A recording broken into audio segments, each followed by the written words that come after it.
Thank you for joining for the reading of The Sword in the Stone.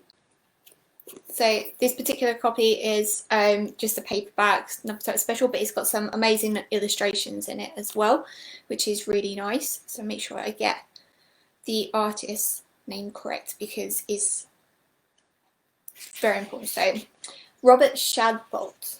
So Robert Shadbolt done the cover. He also done some nice illustrations on the inside as well. Oh, I'm glad the sound is working. Good, because I have a little microphone, so but this is good. So you can probably see a really nice illustration there. Oh, sorry, of the actual sword in the stone, which is really nice that they've got that. And then there's a lovely, colourful illustration on the front cover there as well, which is good.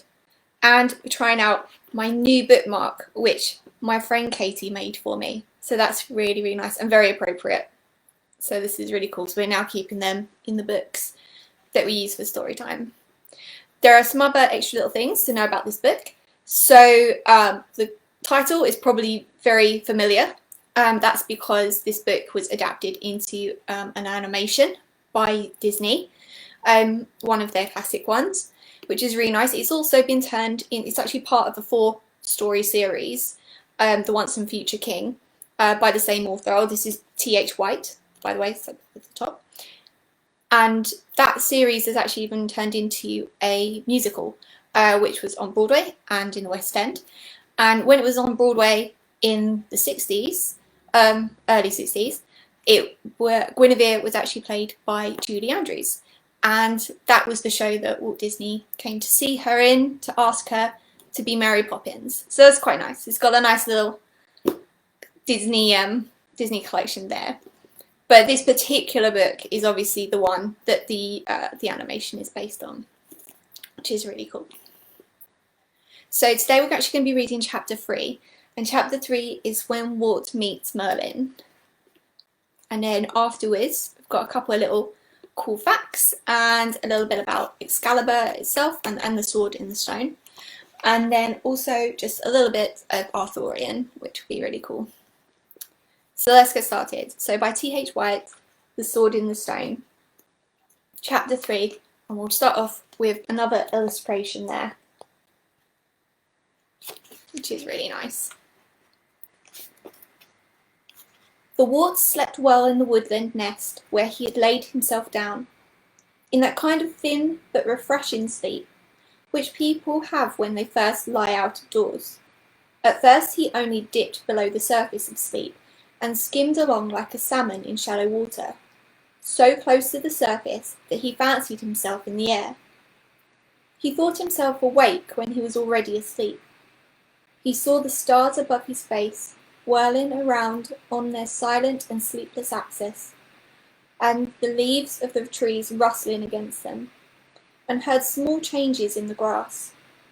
These little noises of footsteps, and soft fringed winged beats, and stealthy bellies drawn over the grass blades or rattling against the bracken at first frightened or interested him, so that he moved to see what they were, but he never saw, then soothed him, so that he no longer cared to see what they were, but trusted them to be themselves, and finally left him altogether as he swam down deeper and deeper, nuzzling his nose into the scented turf, into the warm ground, into the unending waters under the air. It had been difficult to go to sleep in the bright summer moonlight, but once it was there, it wasn't difficult to stay. The sun came early, causing him to turn over in protest, but in going to sleep he had learned to vanquish the light, and now the light could not rewake him. It was 9 o'clock, 5 hours after daylight, before he rolled over, opened his eyes, and was awake at once. He was hungry. The Wart had heard about people who live on berries, but this did not seem practical at the moment because it was July, and there were none. He found 2 wild strawberries and ate them greedily. They tasted nicer than anything, so he wished that there were more. Then he wished it was April, so that he could find some birds' eggs and eat those, or that he had not lost his gohawk, Cully, so that the bird could catch him a rabbit, which he then cooked by rubbing 2 sticks together like the base Indian. He had lost Cully, or he would not have lost himself, and probably the sticks would not have lit in any case. He decided that he could not have gone more than 3 or 4 miles from home, so the best thing to do would be to sit still and listen. Then he might hear the noise of haymakers, if he were lucky with the wind, and could hearken his way back home from that. What he did hear was the faint clanking noise which made him think that King Pellinore must be after the questing beast again close by. Only the noise was so regular and single in intention that it made him think of King Pellinore doing some special action with some great patience and concentration, trying to scratch his back without taking off his armour, for instance. He went towards the noise. There was a clearing in the forest, and in this clearing there was a snug little cottage built of stone. It was a cottage, although the Wart could not notice at this time, which had been divided into 2 bits. The main bit was the hall or the every-purpose room, which was high because it intended from floor to roof, and this room had fire on the floor whose smoke had issued eventually out of the hole in the thatch in the roof. The other half of the cottage was divided into 2 rooms by a horizontal floor, which made the top half into a bedroom and study, while the bottom half served as a larder, storeroom, stable, and barn. A white donkey lived in this downstairs room, and a ladder led to the one upstairs. There was a well in front of the cottage, and a metallic noise which the Wart had heard was caused by a very old gentleman who was drawing water out of it by means of a handle and chain. Clank, clank, clank, said the chain, until the bucket hit the lip of the well, and "Oh, drat the whole thing," said the old gentleman. You would think after all these years of study one could do better for oneself than a by-your-lady well with a by-your-lady bucket, whatever the by-your-lady cost. "I wish to goodness," said the old gentleman, heaving his bucket out of the well with a malevolent glance, "that I could only on the Electric Light and Company's water. Drat it!" The old gentleman that the Wart saw was a singular spectacle.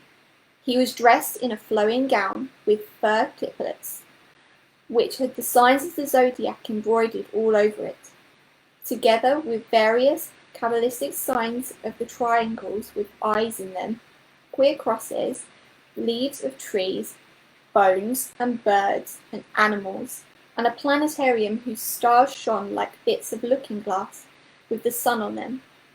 He had a pointed hat, like a dunce's cap, or like the headgear worn by the ladies of the time, except that the ladies were accustomed to have a bit of veil floating from the top of it. He also had a wand of lignum vitae, which he had laid down on the grass beside him, and a pair of horn-rimmed spectacles, like those of King Pellinore. They were extraordinary spectacles, being without earpieces, but shaped rather like scissors, or with the antennae of a tarantula wasp. "Excuse me, sir," said the Wart, "but can you tell me the way to Sir Ector's castle, if you don't mind?" The aged gentleman put down his bucket and looked at the Wart. "Your name would be Wart," he said. "Yes, sir, please, sir," said the Wart. "My name," said the aged gentleman, "is Merlin." "How do you do?" said the Wart. "How do you do?" said Merlin. "It is clement weather, is it not?" "It is," said the Wart, "for this time of year." When these formalities had been concluded, the Wart had leisure to examine his new acquaintance more closely. The aged gentleman was staring at him with a kind of unwinking and benevolent curiosity, which made him feel that it would not be rude at all to stare back. No ruder than it would be to stare at one of his guardian's cows, who happened to be ruminating his personality as she leant her head over her gate. Merlin had a long white beard and long white moustache, which hung down on either side of it, and close inspection showed that he was far from clean. It was not that he had dirty fingernails or anything like that. but some large birds seemed to have been nesting in his hair. The wart was familiar with the nests of sparhawk and goss, those crazy conglomerations of sticks and oddments which had been taken over from squirrels and crows, and he knew about how the twigs and the tree foot were splashed with white newts, old bones, muddy feathers, and castings. This was the impression which he gathered from Merlin. The old gentleman was streaked with droppings over his shoulders among the stars and triangles of his gown, and a large spider was slowly lowering itself from the tip of his hat, as he gazed and slowly blinked at the little boy in front of him. He had faintly worried expression, as though he were trying to remember some name which began with Clol, but was pronounced in quite a different way, possibly Menzies, or was it Dazil? His mild blue eyes, very big and round under the tarantula spectacles, gradually filmed and clouded over as he gazed at the boy, and then he turned his head away with a resigned expression, as though as if it was all too much for him after all. "Do you like peaches?" asked the old gentleman. "Very much indeed," answered Wart, and his mouth began to water as though it was full of sweet, soft liquid. "It is only July, you know," said the old man reprovingly, and walked off in the direction of the cottage without looking around. The wart followed after him, since this was the simplest thing to do, and offered to carry the bucket, which seemed to please the old gentleman, who gave it to him and waited while he counted his keys and muttered and mislaid them and dropped them in the grass. Finally, when they had got their way into the black and white cottage, with as much trouble as if they were burglaring it, he climbed up the ladder after his host and found himself in the upstairs room. It was the most marvellous room the wolf had ever been in. There was a real cock-and-drill hanging from the rafters, with lifelike and horrible, with glass eyes and a scaly tail stretched out behind it. When its master came into the room, it winked one eye in salutation, although it was stuffed. There were hundreds of thousands of brown books in leather bindings, some chained to the bookshelves, and others propped up against each other, as if they had too much spirits to drink, and did not really trust themselves. These gave out the smell of must and old solid brownness, which was most secure. Then there were stuffed birds, popinjays, magpies, kingfishers, and peacocks, with all their feathers but two, and tiny birds like beetles, and a reputed phoenix, which smelt of incense and cinnamon. It could not have been a real phoenix, because there were only one of these at a time. Over the mantelpiece there was a fox's mask, with Grafton, Buckingham to Daventry, 2 hours and 20 minutes written underneath it, and also a £40 salmon with or 43 minutes bulldog written underneath it, and a very lifelike basilisk, with Crowhurst otter hounds in Roman print. There were several boar's tusks, and the claws of tigers and leopards mounted in symmetrical patterns, and a big head of Ovis poli, 6 live grass snakes in a kind of aquarium, some nests of solitary wasps nicely set up in a glass cylinder, an ordinary beehive, whose inhabitants went in and out of the window unmolested, 2 young hedgehogs in cotton wool, a pair of badgers which immediately began to cry yick, yick, yick in loud voices as soon as the magician appeared, 20 boxes which contained stick caterpillars and sieves of the pus moth, and even an olander which was worth 2 and 6, all feeding on the appropriate leaves, a gun case with all sorts of weapons which would not be invented for 500 years, a rod box, ditto, a lovely chest of drawers full of salmon flies which had been tied by Merlin himself, another chest of drawers which were labelled Mandragonora, Mandrake, Old Man's Beard, etc., a bunch of turkey feathers and goose quills for making pens, an astrolabe, 12 pairs of boots, a dozen purse nets, 3 dozen rabbit's wires, 12 corkscrews, an ant's nest between 2 glass plates, ink bottles of every possible colour from red to violet, darning needles, a gold medal for being the best scholar at Eton, 4 or 5 recorders, a nest of field mice in which there was very much a live oak, 2 skulls, plenty of cut glass, Venetian glass, Bristol glass, and a bottle of mastic varnish, some Satsuma china, and some Cloesley, the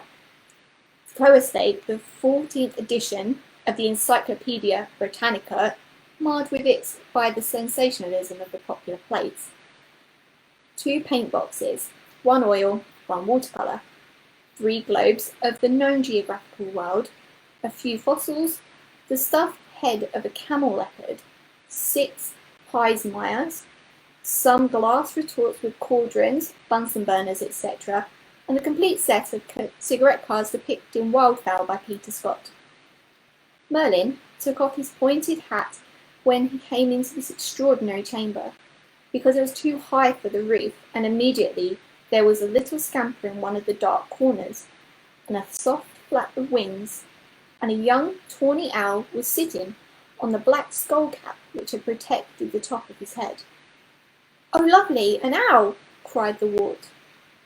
But when he went up to it and held out his hand, the owl grew half as tall again, stood up as stiff as a poker, closed its eyes so that there was only the smallest slit to peep through, as one is in the habit of doing when one is told to shut one's eyes at hide and seek, and said in a doubtful voice, "There is no owl." Then it shut its eyes entirely and looked the other way. "It's only a boy," said Merlin. "There is no boy," said the owl hopefully, without turning around. The wart was so startled by finding the owl could talk that he forgot his manners and came closer still. At this the owl became so nervous that it made a mess on Merlin's head. The whole room was actually quite white with droppings, and flew off to perch on the furthest tip of the corkandrill's tail out of reach. "We see so little company," explained Merlin, wiping his head with a half-worn-out pair of pyjama tops which he kept for that purpose. "But Archimedes is still a little shy of strangers. Come, Archimedes, I want you to meet a friend of mine, called Wart." Here he held out his hand to the owl, who came waddling like a goose along the corkandrill's back.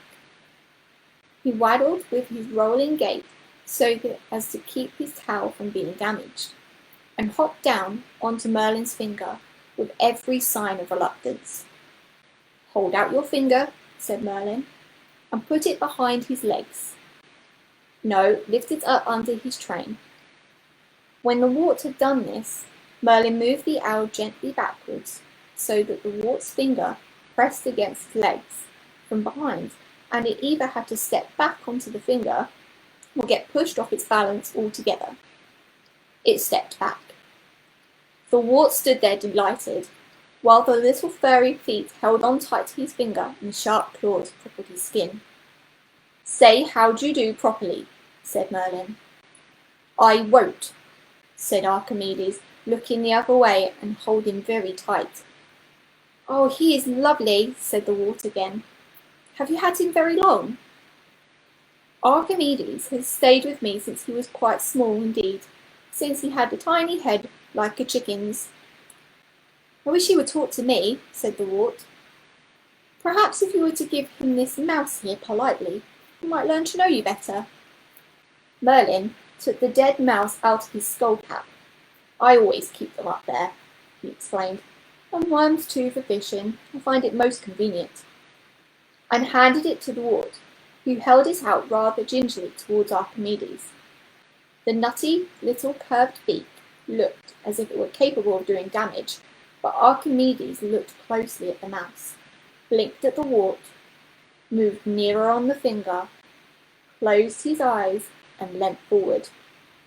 He stood there with closed eyes and an expression of rapture on his face, as if he was saying grace, and then, with the absurdest little sideways nibble, took the morsel so gently that he would have broken a soap bubble. He remained leaning forward with his eyes closed, with the mouse suspended from his beak, as if he were not sure what to do with it. Then he lifted his right foot, he was right-handed, and took hold of the mouse. He held it up like a boy holding a stick of rock or a constable with his truncheon, looked at it, nibbled its tail. Then he turned it round so that it was head first for the wart and offered it the wrong way round, and gave one gulp. He looked around at the company with the towel hanging from the corner of his mouth, as much to say, "I wish you would not all stare at me so," turned his head away politely, swallowed the towel, scratched the sailor's beard with his left toe, and began to ruffle out his feathers. "Let him alone," said Merlin now. "But perhaps he does not want to be friends with you until he knows what you are like. With owls, it's never easy come or easy go." "Perhaps he'll sit on my shoulder," said the wart, and with that he instinctively lowered his hand so that the owl, who liked to be as high as possible, ran up the slope and stood shyly beside his ear. "Now breakfast," said Merlin.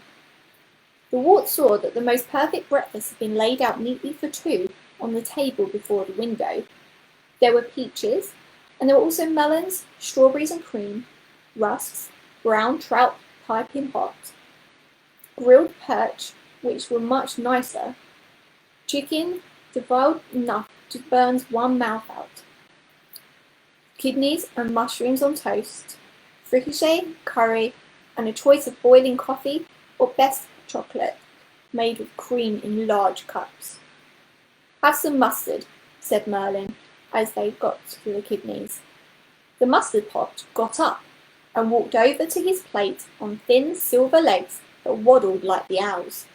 Then it uncurled its handles, and one handle lifted its lid with exaggerated courtesy, while the other helped him out to a generous spoonful. "Oh, I love the mustard pot," cried Wart. "Wherever did you get it?" At this, the pot beamed all over its face and began to strut a bit, but Merlin rapped it on the head with a teaspoon so that it sat down and shut up at once. "It's not a bad pot," he said begrudgingly, "only it is inclined to give itself airs." The wart was so much impressed by the kindness of the old magician, and particularly by the lovely things which he possessed, that he could hardly like to ask him many personal questions. It seemed politer to sit still and speak when he was spoken to, but Merlin did not speak very much, and when he did speak, it was never in questions, so that the wart had little opportunity for conversation. At last his curiosity got the better of him, and he asked something which had been puzzling him for some time. "Would you mind if I asked you a question?" "It is what I am for," said Merlin sadly. "How did you know to set the breakfast for two?" The old gentleman leant back in his chair and lit an enormous meerschaum pipe. Good gracious, he breathes fire, thought the wart, who had never heard of tobacco. Before he was ready to reply, he looked puzzled, took off his skull cap, 3 mice fell out, and scratched in the middle of his bald head. "Have you ever tried to draw in a looking-glass?" said Merlin. "I don't think I have," said the wart. "Looking-glass," said the old gentleman, holding out his hand. Immediately there was a tiny lady's vanity-glass in his hand. "Not that kind, you old fool," said Merlin angrily. "I want one big enough to shave in." The vanity-glass vanished, and in its place there was a shaving mirror about a foot square. Merlin then demanded pencil and paper in quick succession. He got an unsharpened pencil and the Morning Post. He sent them back.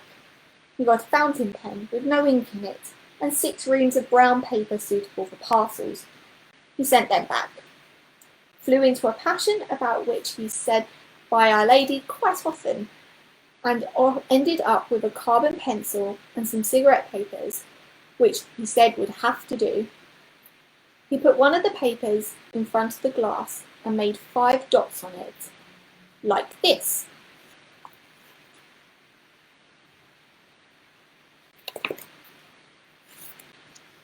"Now," he said, I want you to join those 5 dots up to make a W, looking only in the glass.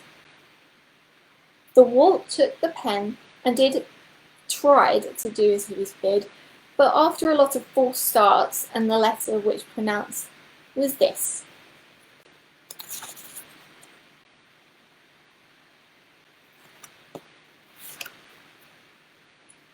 Well, it isn't bad, said Merlin doubtfully, and in a way, it does kind of look a little bit like an M. Then he fell into a reverie, stroking his beard, breathing fire and staring at the paper. About the breakfast? Asked the wart timidly, after he had waited 5 minutes. Ah, yes, said Merlin. How did I know to set the breakfast for 2? That was why I showed you the looking-glass. Now, ordinary people are born forwards in time, if you understand what I mean, and nearly everything in the world goes forward too. This makes it quite easy for ordinary people to live, just as it would be easy to join those 5 dots into a W if you were allowed to look at them forwards instead of backwards. And inside out. But I unfortunately was born at the wrong end of time. I had to live backwards. While surrounded by a lot of people living forwards from time, from behind. Some people call it having a second sight. Merlin stopped talking and looked at the wart in an anxious way. Have I told you this before? He inquired suspiciously. No, said the wart. We only met about half an hour ago. So little time to pass as that, said Merlin, with a big tear that ran down to the end of his nose. He wiped it off with his pyjama tops and added anxiously, Am I going to tell it to you again? I don't know, said the wart, unless you haven't finished telling me the first time. You see, said Merlin, one gets confused with time when it's like that. All one's senses get muddled up. For one thing, if you know what's going to happen to people, and not what has happened to them, it makes it so difficult to prevent it happening, if you don't want it to have happened. If you see what I mean, like drawing in a mirror. The wart did not quite see, but was just going to say that he was sorry for Merlin if these things made him unhappy, when he felt a curious sensation at his ear. Don't jump, said Merlin. Just as he was about to do so, and the wart sat down. Archimedes, who had been standing forgotten on his shoulder all this time, was gently touching himself against him. His beak was right against the lobe of his ear, at which it bristled and made him tickle, and suddenly a soft, hoarse little voice said, How do you do? So that it sounded right inside his head. Oh, ow! Cried the wart, forgetting about Merlin's troubles instantly. Look, he decided to talk to me. The wart gently leant his head against the soft feathers of the brown owl, taking the rim of it into his ear and his beak, quickly nibbled right round it with the smallest nibbles. I shall call him Archie, exclaimed the wart. I trust you will do nothing of the sort, cried Merlin, instantly with stern and angry voice, and the owl withdrew to the furthest corner of his shoulder. Is it wrong? You might as well call me Wool or Ollie, said the owl sourly, and be done with it. Or Bubbles, added the owl in a bitter voice. Merlin took the wart's hand and said kindly, You are only young and you do not understand these things, but you will learn that owls are the politest and the most courteous, single-hearted, and faithful creatures living. You must never be familiar, rude, or vulgar with them, or make them look ridiculous. Their mother is Athena, the goddess of wisdom, and though they are often ready to play the buffoon for your amusement, such conduct is the prerogative of the truly wise. No owl could possibly be called Archie. I'm sorry, owl, said the wart. And I am sorry, boy, said the owl. I can see that you only spoke in ignorance, and I would bitterly regret what I have been so petty as to take offence where there was none intended. The owl really did regret it, and looked so remorseful and upset that Merlin had to put on a very cheerful manner to change the conversation.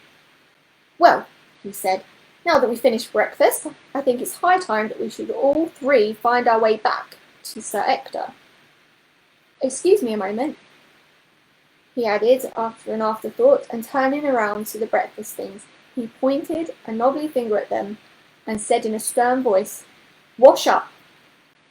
At this, all the china and cutlery scrambled down off the table, and the cloth emptied the crumbs out of the window, and the napkins folded themselves up.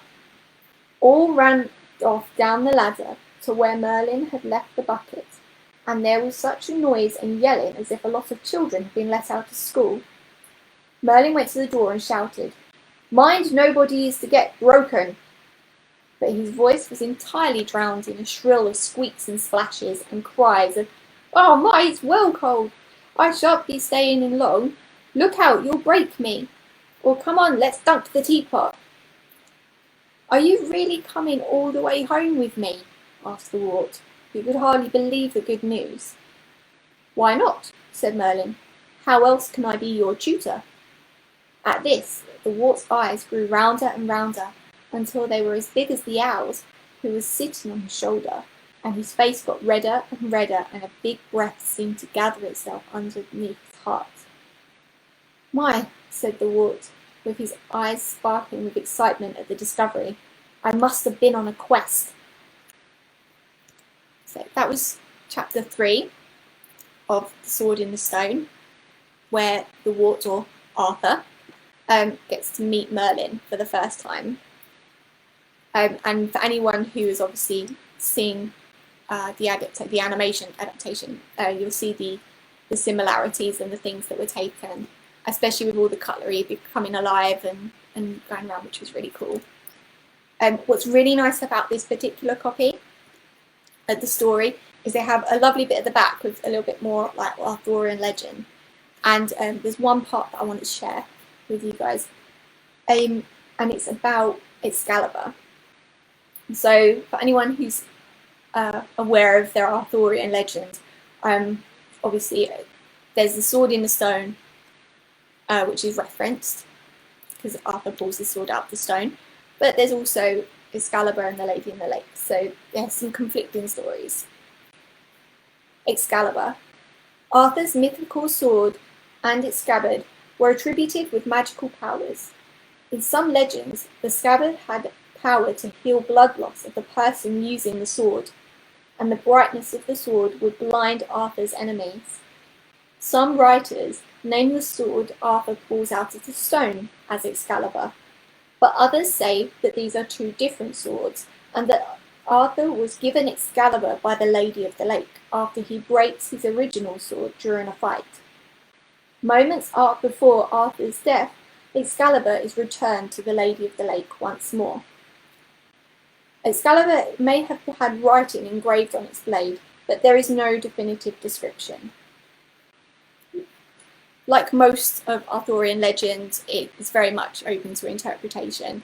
I like to think that the sword in the stone is a different sword because it had a different purpose. It was to help everyone discover who was the true king, and then the Excalibur was a gift from the Lady of the Lake to make sure that Arthur was able to be the best he could be and that he had the right equipment. So as you can probably tell, I quite like Arthurian legends, and just to share, here are some other books for your library which I highly recommend if you are into the same subject matter. There's a great little kind of picture book which actually follows lots of real life locations and things you can go and visit and places you can go, and lots of artwork to look out for, and kind of follows the story of Arthur. There's an amazing book here which is the story of Arthur. It's called High King of Britain, but it's actually by Michael Morpurgo, which is one of my favourite authors and actually is the author of my favourite book of all time. So I highly recommend this one. The artwork here by Michael Foran is absolutely stunning. As you kind of go through the book, the colours, which are attributed to the different scenes. It breaks the story down into different chapters, which is really, really lovely. And here's a lovely illustration actually of the lady in the lake holding out the sword. So that one is a truly beautiful book to have. There's this one. And then this particular one is actually called King Arthur and the Knights of the Round Table. Again, it's just a lovely way to kind of like look through the story. This one's very much has like a story feel to it, and again has various illustrations through it. There's actually some nice ones which are more kind of like pages. So that's actually the sword being given back to the lady in the lake there at the end of Arthur's life. There's this one, which is probably one of my favourites. This is the Illustrated Tales of King Arthur, and I've actually saved a page for us in this one because there's a lovely illustration of the sword in the stone with the inscription as well of whoever pulls the sword from the stone will be the rightful king of all Britain. So that's quite nice. A lot of the artwork obviously is very influenced by the medieval period, but obviously Arthur is actually said to have been around a lot earlier than that. And then lastly, a book from the National Trust about Arthurian legends. Again, follows the same concept as all the others. Beautiful illustrations. It has some great kind of like story elements to it where it just works on stuff like this one, which is actually from the story of Sir Gawain and the Green Knight, which, as a little bit of a side kind of hint, there is a film coming out of soon, which looks amazing, and I highly recommend. It's nice when they focus on little stories rather than trying to cover the entirety of the Arthurian legend because there's just so much there. And this is actually a set of 3 books. There's some other National Trust books which fit into this little category and follow the myths and legends of Britain. So once again, I hope you enjoyed this reading of The Sword and the Stone by T.H. White. Please go and get a copy for your library or borrow a copy and read it. It's a great story. Obviously, it follows the entire story all the way through, which, you know, no spoilers really for anyone who knows their their British legends. You know, Arthur obviously ends up it follows Arthur's journey to where he becomes king, which is really lovely. Again, it's part of the series of 4. So if you see any interpretations of the play, the musical play, the animation obviously is also about this. And yeah, what a lovely way to spend the afternoon. Thank you. And we'll see you for the next one. Say bye, Pooh. Bye. Thanks.